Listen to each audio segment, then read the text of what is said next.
Comment résoudre une équation du second degré en seconde? Pour cela, il faut mettre l'équation, donc il y a des termes avec l'inconnu, par exemple ici x, qui a des termes au carré, il faut mettre l'équation sous la forme et f de x égale 0, c'est-à-dire mettre tous les termes dans le membre de gauche. Pour cela, on utilise la propriété P1, qui dit que je peux ajouter ou retrancher un même nombre aux deux membres d'une inégalité. Et la propriété P2, je peux multiplier ou diviser les deux membres de l'égalité par un même nombre non nul. Attention ici, on ne peut pas multiplier ou diviser par un terme qui contient x. Pourquoi? Parce que ce terme, justement, pourrait être nul. Notre priorité, c'est de chercher à factoriser. Pour cela, on utilise soit les propriétés qui permettent de factoriser une somme contenant un facteur commun, ici k, ou une différence contenant un facteur commun, ou bien on utilise les identités remarquables. On peut reconnaître le carré d'une somme, ou le carré d'une différence, ou la différence de deux carrés.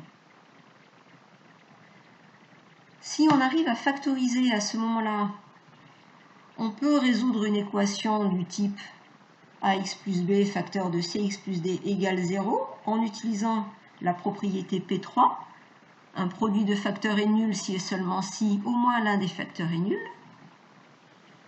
On peut donc obtenir ax plus b égale 0 d'une part ou cx plus d égale 0 d'autre part. Et on aura deux solutions à notre équation.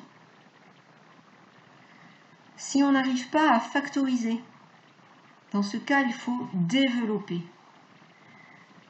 Et on va peut-être avoir des simplifications.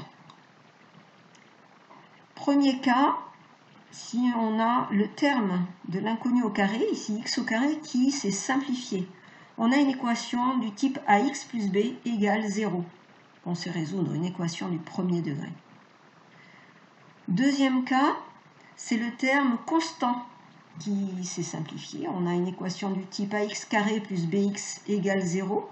On va pouvoir factoriser avec x et obtenir une équation produit nul qu'on sait résoudre en utilisant la propriété P3. Troisième cas, je résous une équation du type ax carré plus b égale 0, c'est-à-dire que c'est le terme en x qui s'est simplifié.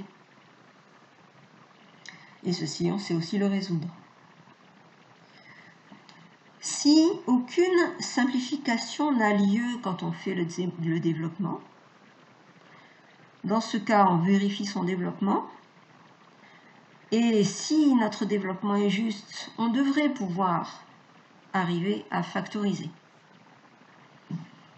Si j'ai fait une erreur dans mon développement, à ce moment-là, je recommence et je vais avoir des simplifications. Si par hasard, aucune simplification n'est possible et qu'on n'arrive pas à factoriser, dans ce cas, vous verrez en première comment faire pour résoudre ce type d'équation.